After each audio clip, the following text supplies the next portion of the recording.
Well, some people were asking me if it is necessary for Africa to be united, to have a United States of Africa. And this was how I responded to that very question. If today is the first time here, kindly subscribe to my YouTube channel, okay? My name is Kwekwachi Dako. Now, the question of whether it is necessary for Africa to be united is a complex one that has been debated by scholars, politicians, and citizens of many years. Now, there are arguments both for and against the idea of a united Africa, and different people have also their very own different views on matters like these. Now, those who support the idea of a united Africa argue that it could bring many benefits to the continent, including number one, increased political power. Now, increased political power in the sense that a united Africa could potentially have more political power on the global stage, as it would represent a larger and a more unified bloc of nations. And it's very clear, because Africa is not united. Africa doesn't have that power to represent in terms when the G20, the G8 meet to discuss about issues about the world. Africa is not much involved in that because we are not united. We don't have that power. Now, another factor to be considered is economic benefits. Now, a united Africa could create a common market that would facilitate the free movement of goods, services, and people, leading to increased trade and economic growth. Well, this one is self-explanatory. Number three, I will talk about improved security, where a united Africa could work together to address common security challenges such as terrorism and piracy.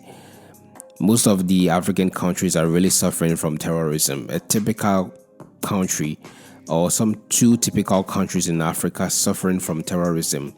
Number one is in the West Africa, Nigeria, and then that of Sudan.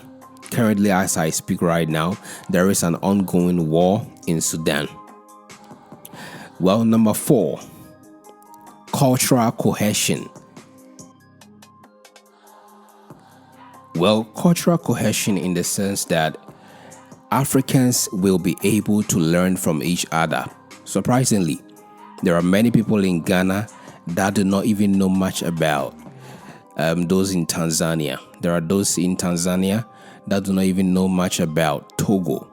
And I can tell you for a fact that there is someone in Ghana that has never heard of a country called Comoros, a country like Mozambique. That is what is happening here. So if we are able to have a united front, a united state of Africa, all these things will be very common among ourselves so that we can progress as a continent. On the other hand, those who oppose the idea of a united Africa argue that it may not be feasible or desirable due to, number one, diverse cultures. Africa is a continent with diverse cultures and languages, and it may be difficult to create a single political entity that can accommodate these differences.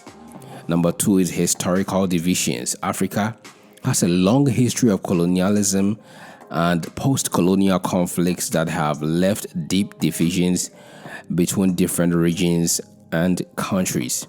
Number three, which will be my last point, is about limited resources. Many African countries are still struggling with poverty. I can name a whole lot of countries. Diseases and underdevelopment. I mean, there are lack of development in many of these African countries. And it may be very, very challenging to find resources necessary to support a united Africa. Ultimately, whether or not it is necessary for Africa to be united is a matter of perspective.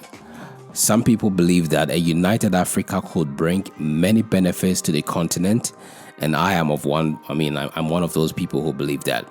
While others believe that it may not be feasible or desirable given the continent's diversity and history. And I believe those on the negative side of it or the against side of it are the Westerners. The Americans, the Europeans, and all of that. They do not even want to see a united Africa because of why? Now listen, Dr. Kwame Nkrumah, who attained independence for Ghana, had this vision. He wanted the United States of Africa where we can do everything together, have a common currency to share among ourselves. When the America realized that this man is a visionary man, they decided to overthrow him with the help of some fellow Africans who were also against Dr. Kwame Nkrumah's policy. So on any day, these Westerners will forever be against Africa's unity. They will forever be against a United States of Africa. And they will never make this a reality because they keep exploiting Africa. So I will on any day support a united Africa. And what do you also think? How do you want Africa to be? Do you prefer a United States of Africa, or you just want it to be like how you see it right now? My name is Kwekwe Dako. Kindly subscribe for more videos, like, comment, and share. I really appreciate your time.